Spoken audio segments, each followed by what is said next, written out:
Hi, my name's Lily, and I am a former addict and a former I survived the downtown east side in Vancouver. I was there for about 13 months.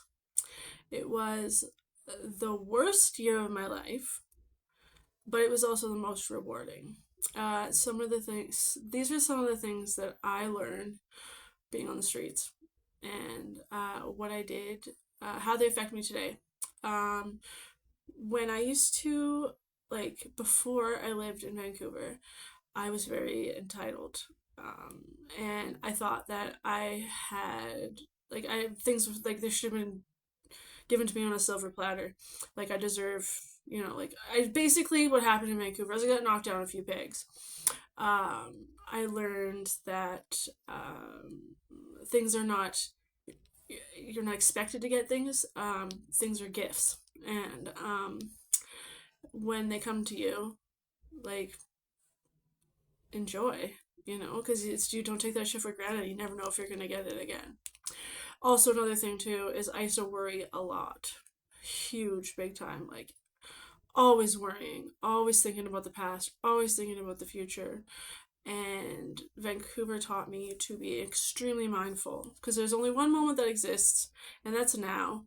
You can plan for the future all you want, and you also cannot change the past. So, I went from being extremely, caught up in my head to, living in the moment. And that really helped as well, too.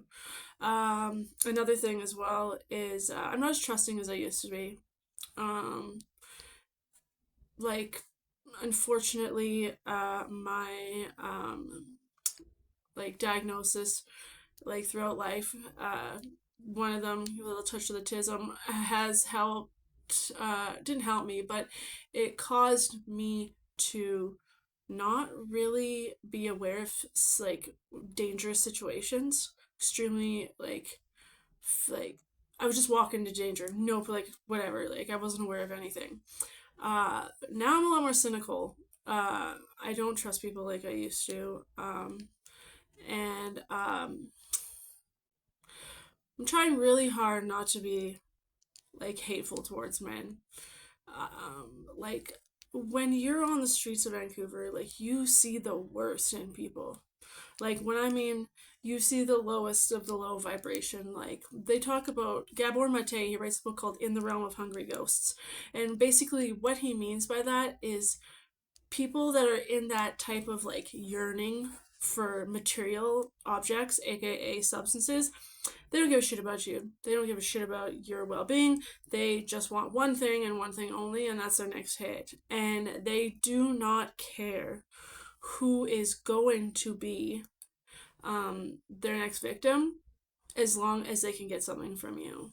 Um, so I have been able to stop what I'm doing and say, you know what, this doesn't feel good. Like, following my intuition, like my gut. That's something that I really ignored on the streets, beforehand.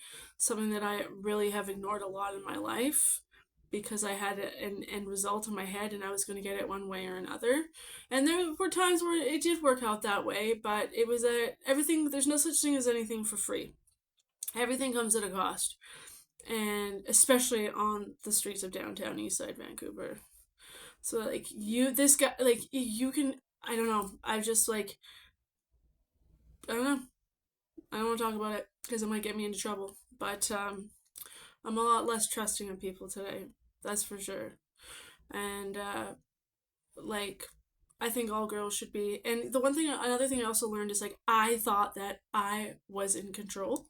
I thought that I had everything working my way, and addiction was always 10 steps ahead of me. And in the end, I was shown exactly where I stand, especially in Vancouver. Um, Cognitive bias as well too. Like, I don't have to. I used to be oh, thinking about that next rush, and now I think about all the consequences that come with that next rush. Because, let me tell you, it's very scary out there. I remember thinking oh, this was gonna be fun. It's not fun. There's nothing fun about it. It's actually really sad. And